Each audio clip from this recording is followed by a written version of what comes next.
because I know for us, we had tendencies to be more just reserved, Introverted. introverted. We had those introverted tendencies to where like we could interact with people. It's just like if we had the choice, we probably wouldn't. Because at least for me, I wouldn't take a customer service job. How's it going, everyone? Welcome back to another episode of Driven. In today's episode, we're going to be discussing if it still makes sense starting an e-commerce business in 2024 or 2025. Because the reason why we're bringing up this topic is because I know all of our businesses have been through e-commerce. I know our two main ones, which is the apparel. Yeah. I know we started in apparel, so we started that in around 2016. 2016, yep. Yeah, and then I know for our current business, it's still e-commerce. Yeah. And I know you started right out of high school. You started selling electronics here and there after high school, which technically it's like e-commerce. Online, yeah. Yeah, so pretty much on your end, pretty much how did we start in e-commerce? And then also, do you think it makes sense? Yeah, so I know that in the very beginning, there was, to make money, we sold some stuff. I know that the first place and the easiest place and the only place that I really knew was eBay, that you could sell stuff on there. And so I remember listing the, I think it was Xbox, the games, and then some random stuff too. And so eBay was the easiest one to sell on. So, and it was pretty straightforward. So that's how pretty much it was started. Yeah. All right. And then after that, I know we continued doing e-commerce because that's all we knew. I know you started with e-commerce. I know with eBay, selling electronics, and it was pretty much the same thing. We already know how to do eBay.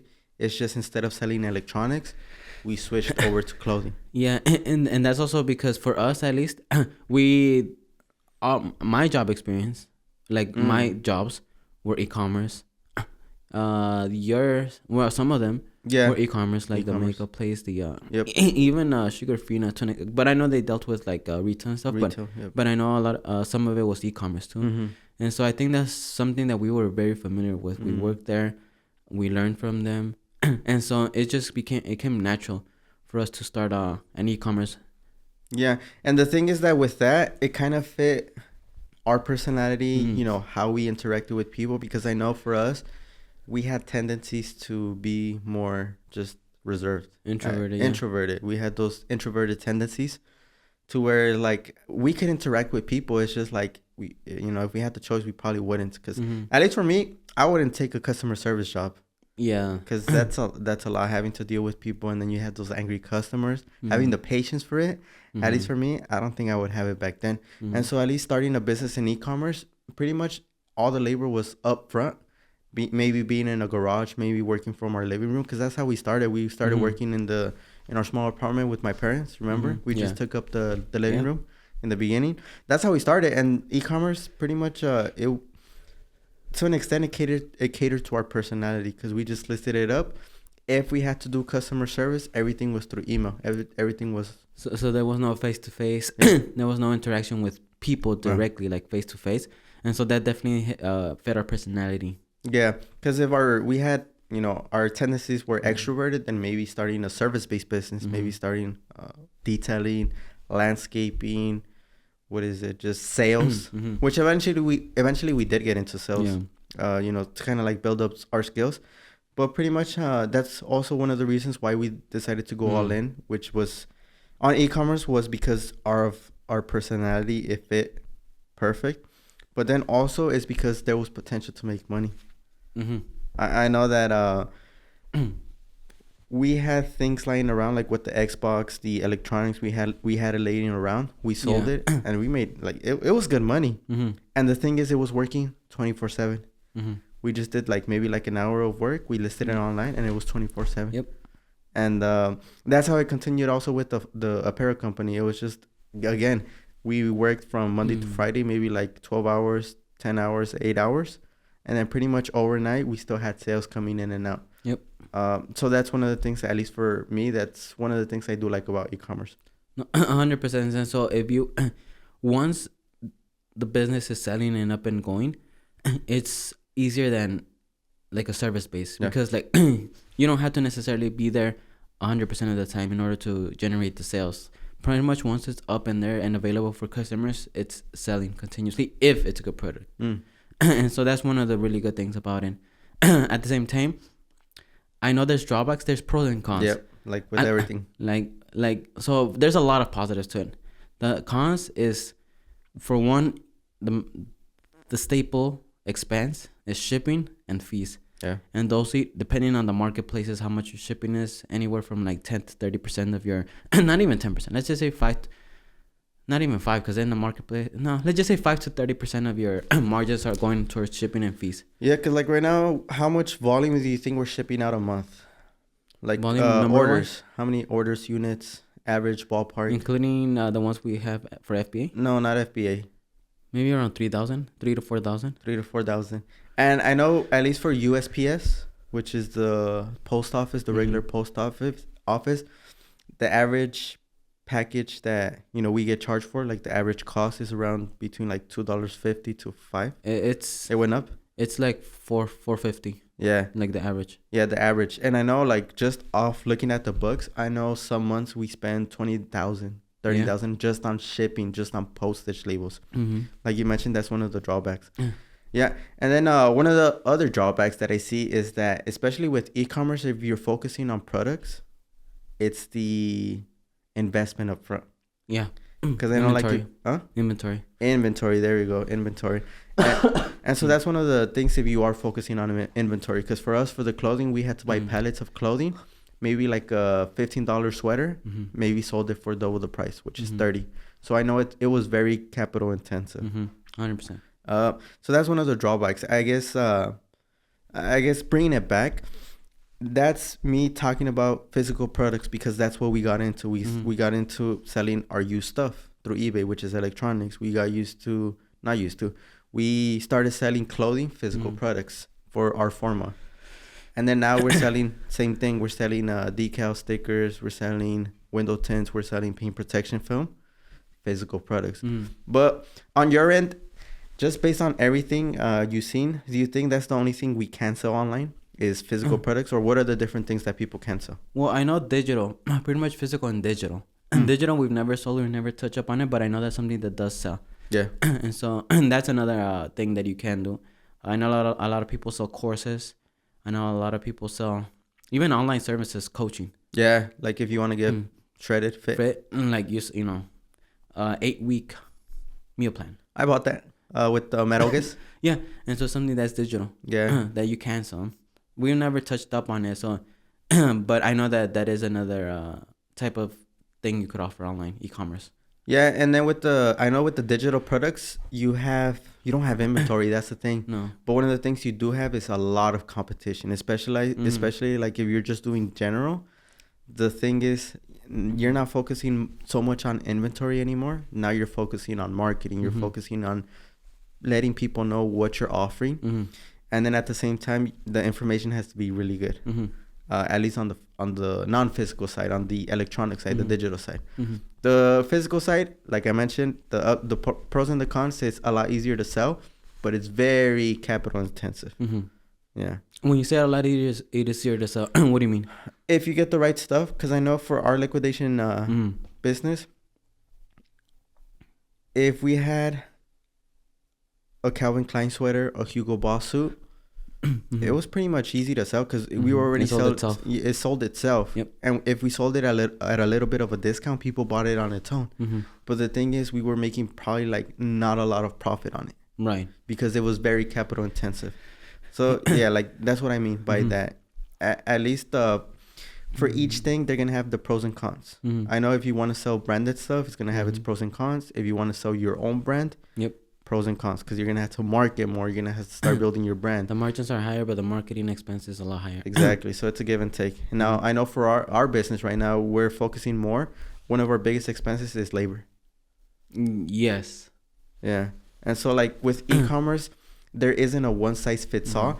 I think it's a good business. I still think it's a good business. No, 100%. 100%. Yeah. And it just depends if that's something you want to do. Now there's different routes for you to take. I know, like I mentioned, you could start selling the physical, you could start selling the digital, and I know there's other stuff, maybe like the softwares, but that's getting too much into that's yeah. So like at least for right now, you know, the two main ones that we know is the physical and the digital, and I know within that there's different things. Because starting a business in e-commerce is different than starting a business in a certain industry. Because yeah, you're doing e-commerce, but our first business or our first thing we started selling was electronics. Eventually we got into the apparel industry. Now we're in the automotive industry. And apparel liquidation I would add, because I know we sold a lot of other random stuff. Yeah, and it could also be like your own line if you want to, like this jacket, if you want to put your name, or if you want to put something that stands for something. Also, like I know a lot of people are doing anime stuff. Like they're doing their own version. The very creative people. Okay, yeah. The very creative people, they do like their own version of the anime, or they do like a certain word or something, and they build their brand through that, and they sell it online, which is like your own brand apparel for e-commerce. So yeah, I think at least on that end is good. There are going to be pros and cons for each. At least for us, I guess asking you a question: if you had to start an e-commerce business again, would you, or would you go into maybe more of a service-based business? And for me, that kind of does depend, because I know for e-commerce, depending on how much you know. For example, if you know how to market and you know how to, for example, generate ads through Instagram, Facebook, and Google, TikTok, if you know how to do that, then probably e-commerce. But for example, if you don't, oh, I guess you're asking me, huh? Yeah. Oh. Shoot. Probably e-commerce. Okay. Yeah, and then going on, I know you were touching up on the service-based business. Service-based, as in like, I think... Because I think the easiest thing to get to is pretty much just not selling your time, but I know like detailing is a good one. A service-based business, car wash, landscaping. I know like getting into the more... You need a little bit more skill. It's like the construction or, just those. Or maybe even one-on-one coaching. Service-based business, in person. Those skills. What do you need on that end? As opposed to the e-commerce end. What do you need on that? Yeah, because I know you were mentioning that the e-commerce, you need like, you need to have your information down. You need to have the marketing. Maybe if you're going to do physical products, you need to have at least a little bit of cash to play with up front, and a little bit, it could be as little as $100. It's just you start small. But on the service-based business, at least what I see is that maybe you already have a skill, because if you're gonna start a landscaping business but detailing is all you know, it's like how does that fit with that? The second one is really good people skills, because I know you're gonna have to set up calls, you're gonna have to sell people, you're gonna have to upsell, you're gonna have good customer service, good communication. So other than that, do you think people need other skills for the service-based business? I think to start off, no. It's pretty simple. It's just some basic knowledge of what you're going to do. Yeah, pretty much the skill and the trade, and also the ability to communicate with people. That's pretty much it for service.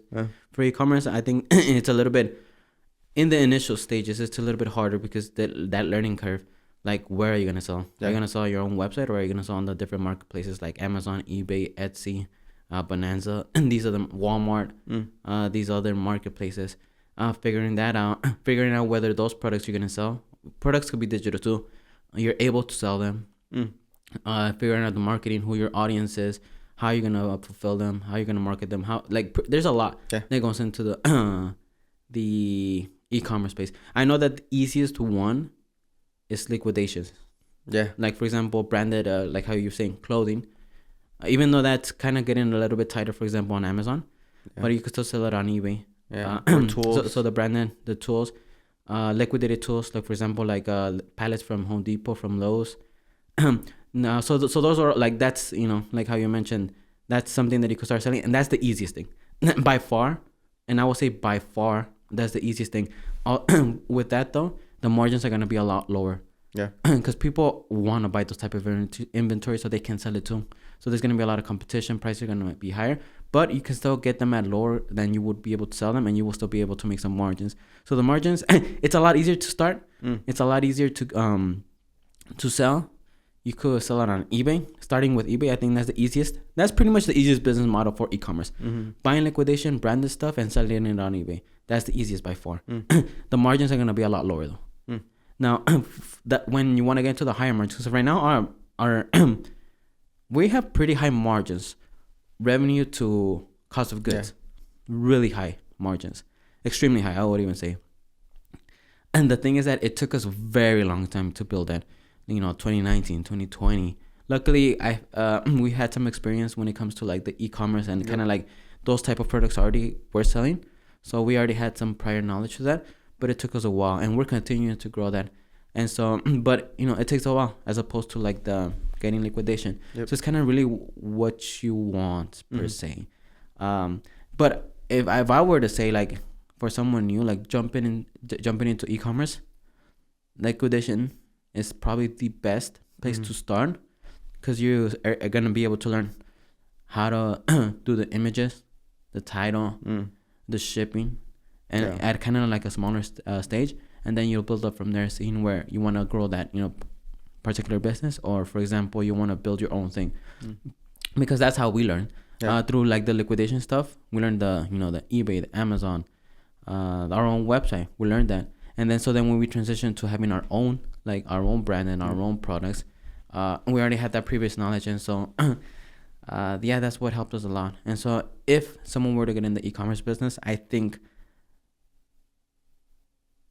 liquidation stuff is the easiest. Even if you don't make money, it's a great learning. Even if you're, let's say you're breaking even, and you're like maybe even losing a little bit. Don't lose a lot of money, but that's the best way to learn, by doing it. 100%. Yeah. And I know you mentioned that that's the best way to start in the beginning. That's how we started. The easiest way to start. The easiest way. Because really quick, because I know like online you probably see like start with Shopify, drop shipping and all that. But there's a lot of learning curve. At least in the liquidation, selling that, it's a lot easier. And it sells itself. Yeah, because you just have to learn the ins and outs of, what might be able to sell really well, how the platforms work, if you want to start on Shopify, if you want to start on eBay, Amazon, Etsy.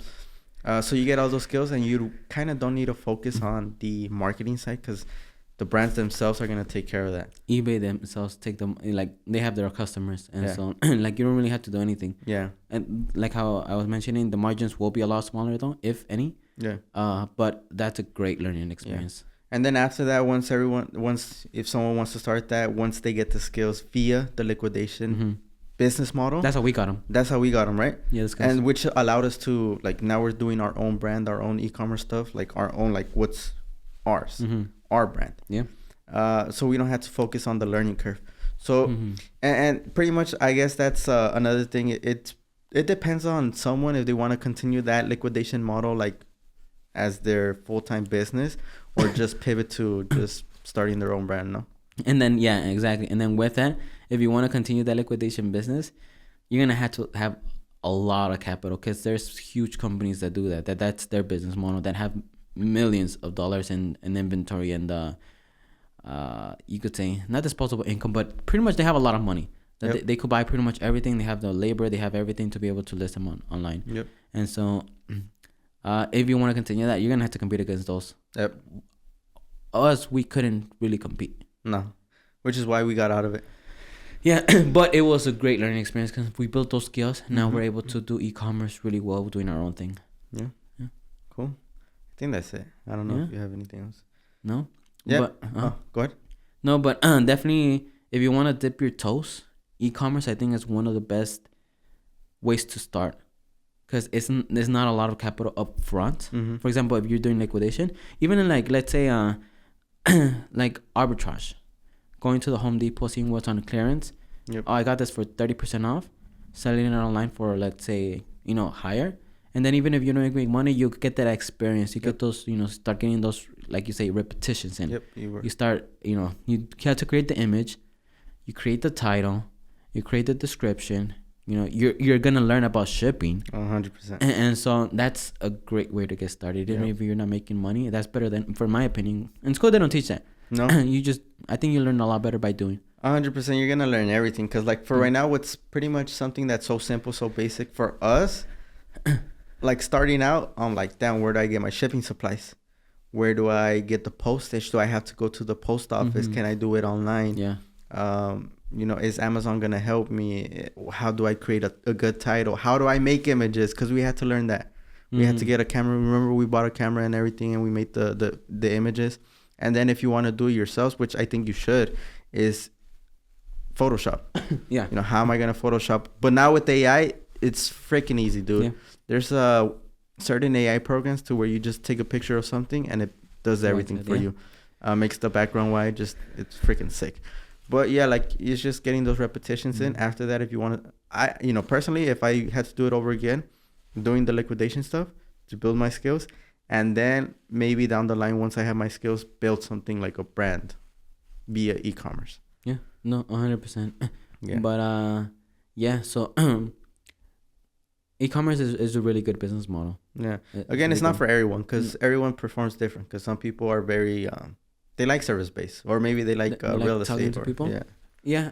Or like there's a lot of different things that you could do. This is just one avenue. But for example, for us, for people like us, where we came from, we had no connections. Absolutely, we just graduated from high school. Like, just think back then, like we had no connections. Even to now, like we don't have a lot of connections. But we don't have a lot of connections. We didn't have any money. Nope. We had pretty much nothing. Like, we didn't even know where to start. But the one thing that we did have access to is the internet. And e-commerce is pretty much the easiest business. Like, we didn't even know detailers. We didn't know we didn't know anyone. Nope. In doing business nope. or having a side hustle per se. So, but like how I mentioned, we had access to the internet. And so that's how we learned. That's how we started, and that's how we're doing. That's how we grew, and that's how we're, doing. I would say okay. Yeah. And so for people like us, that's honestly the best, in my opinion. Yeah. But I know there's other businesses that you can get into. Like, I know that there's other businesses like the trades. Yeah. And so, like, say business is not for you, trades is probably the best one, in my opinion. Because it's good money. I've seen people for being a job. It's good money. A job, yeah. So like job alone, it's good money. At the same time, it does have potential. For example, if you want to build a business, like I see someone online that built a huge heating and AC company, and sold it for 200 million. But I digress. There's those. But e-commerce definitely is the best, in my opinion. If you have really nothing, and not going for you, but if you really have nothing, no knowledge, no connections, I think just going online, how to start selling on eBay, how to arbitrage, going to the the different department stores, let's say, and buying clearance stuff and starting selling online, you'll get those repetitions and you start learning. I think that's probably one of the best ways to start. Yeah, I business agree. in general. Yeah, because you don't have to go to school. You don't even for a trade. At least I know you kind of have to have some basic training. Mm-hmm. E-commerce is just you learn on the job. Yep, 100%. So I think it's good. Yeah, but definitely. Do you have anything else on? Nope. No, pretty much that's how we started. That's based on everything that we went through. That's how we started. That's how we grew. That's what we're doing currently. Yep. For the most part, because I know there's probably other things that we might get into. Yeah. But that's the thing that put us in the place that we are currently. Yeah. We're not super successful, but we're doing okay. Yep. But yeah, you don't have anything else to add? Nope. No? Well, with that being said, that was another episode of Driven. My name is Juan. My name is Alexis. And we'll see you on the next one.